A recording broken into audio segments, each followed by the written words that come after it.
Tagal ng daddy namin. Namitingin siya ng electric kettle. Kasi sira na yung amin. 5 years na namin gamit, sira na. Ngayon naghahanap siya. Napapagod na ako kaya umupo kami dito.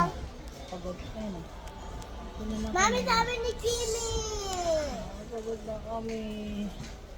Tagal ni amin. Ang tagal ng amin daddy. Saan na kaya yun? Ma! Ano? Si Kimi nagpapalo ng ulo! Mapagod na rin sila. Daming pagod. Anak. Stop. Saan na kaya ang aming daddy? Anak, stop. Kaaway pa itong dalawa.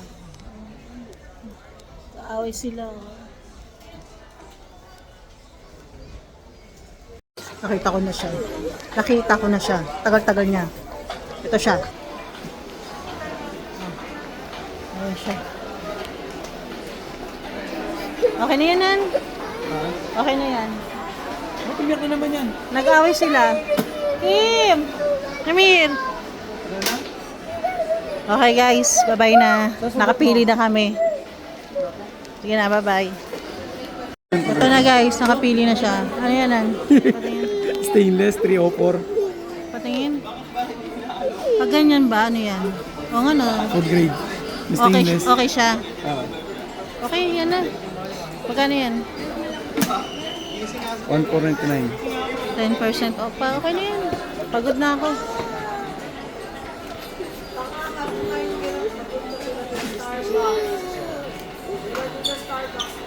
Bili na rin tayo sopa. Sopa set. Ang cute to.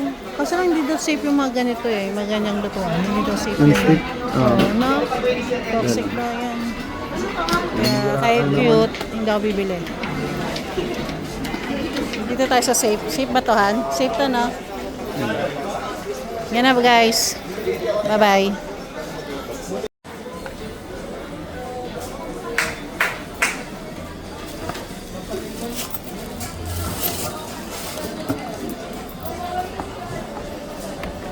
Light indicator lang po. Ayan. Okay. Mag-ano naman po. Natin po. Ano, minute naman po. Working naman po. Wala naman siyang damage po. Tapos ma'am, 1 year siyang warranty sa service center. Resibo lang kailangan for warranty. Dito po sa amin, 7 days for the replacement, ma'am, if ever na magkaroon siya. Huwag niyo muna itapon yung box. 7 days na. Apo, 7 days for replacement. Pag nagkaroon siya ng factory defect, halimbawa hindi na siya biglang gumana within 7 days, meron tayong replacement po. Okay. Pero after 7 days ma'am, sa service center na po tayo direct. Yung service center location and then yung contact number ma'am nandito sa warranty card. Tago nyo na lang din po itong warranty card. Ito. Kasama ng receipt. Ito po ma'am. Automatic po yung magle-less po. 1,350 na. Thank you. Cart ma'am.